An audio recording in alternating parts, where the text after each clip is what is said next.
Hey, it's Yoshimitsu from the Disney Infinity subreddit and DisneyInfinityCodes.com, and in this video I'm going to show you how to use the replayer Creativitoy to show or hide any toy in the toy box.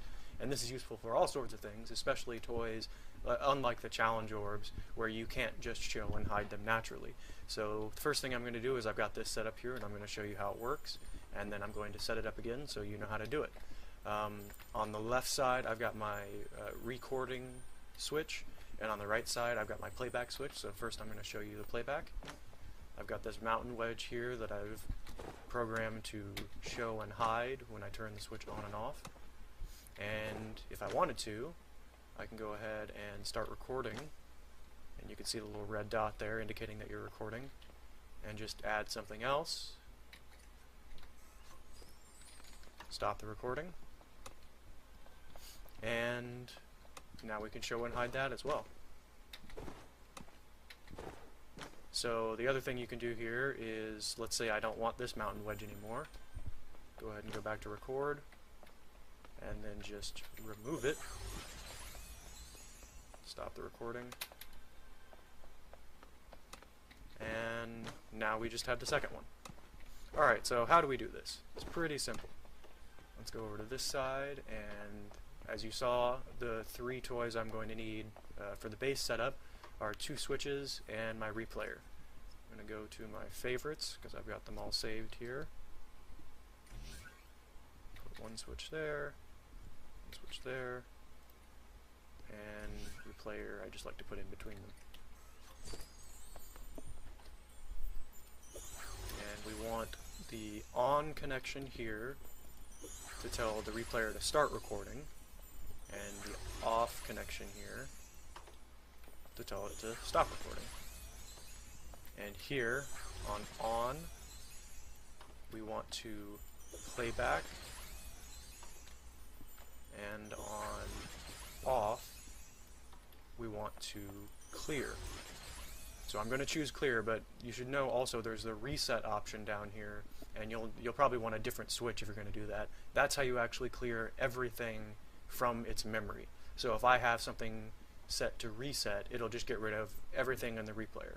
But yeah, I'm setting this to clear for now. Okay, so now we want to record, and just like before, place any old thing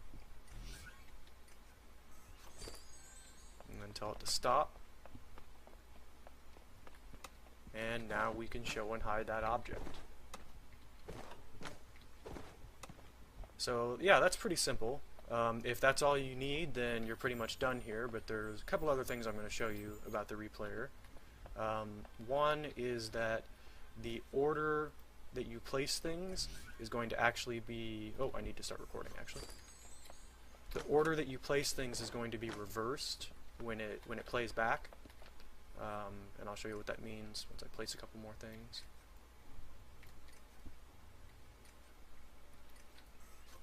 So when we go to playback, it's pretty quick right now. I can actually slow it down. So here we can change the playback interval. Set it to 1. This will just make it really easy to see what I'm talking about. So you'll see that as I put the things in are how they appear. So yeah, since I placed this wall first, it shows up, then this shows up, then this shows up, then this shows up, then this shows up. So if you want the last thing you placed to be the first thing that appears, you can go here and change your on connection instead of playback to reverse playback. Pretty simple. So now we go back here, and now we're in the other order. And depending on what you're doing, that can be really handy, because you may want, if you're building a large setup, let's say, you may want the last thing you place to actually show up first. So yeah, that's possible. Another neat thing you can do with the replayer toy, and this will involve setting up a second one, but when these objects are gone, they don't exist anymore, obviously. I'm going to use actually a bigger object just to make it really clear what I'm going to be talking about. But I'm going to add something very large. Something that takes up lots of space. So yeah, like one of these terrain blocks would be great. So let's put it here, just so we don't interfere with anything else I've got recorded. Stop recording. Now it's gone. And yeah, things are slowly popping back in. I'll go ahead and change this back up to pretty much instant, so we don't have to wait for everything to pop in.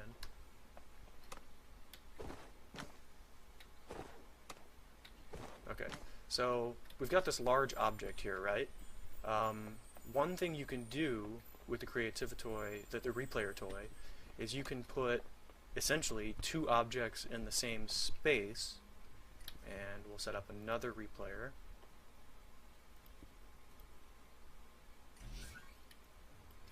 Whoops.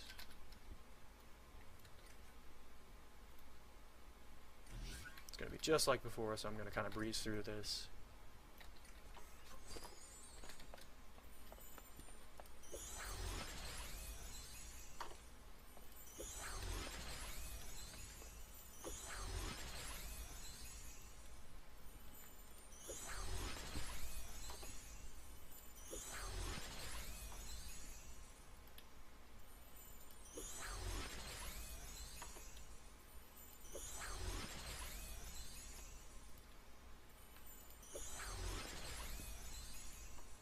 Okay, so just to remind us, we've got a giant mountain block right there, and what I'm going to want to do is I'm going to want to start recording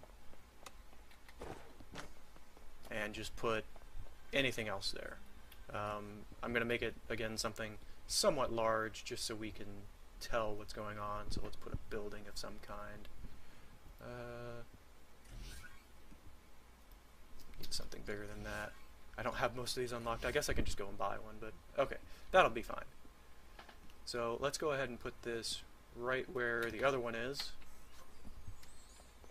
So yeah, now obviously that's very much in the same space as the other toy, but we can hide it, and now we can have two toys in the same space that alternate depending on whether you're showing the toy. And I haven't actually tested this on PC, but I'm pretty sure if I show this, it'll even pop in collision. Yeah, so you can even have literally two toys in the same space,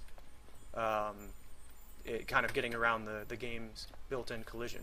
And that can actually be, I was just thinking of this as doing this video, but that can be handy for a whole bunch of things. I may do another video showing you guys what you can do with that. But yeah, so you can put two toys in the same space that way. The other thing that I wanted to show you, gotta remember what it was now. Well, I mean, I guess that's pretty much it for now. I'll probably do another video where I show you some of the other cool things you can do with the replayer toy. But this is definitely one, oh, I remember now, just a second, but this is definitely one of the most powerful toys in the game. And one thing that I can show you with that, so if you're playing on a console, let's say, you have to pay close attention to this meter over here, because it will keep track of like how much stuff you can have in the toy box.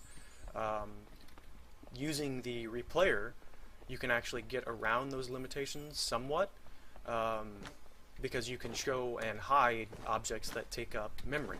So, for example, I'm going to start recording, and then I'm just going to place a bunch of NPCs, like a whole lot. Gotta remember where they are. Yeah, it's going here.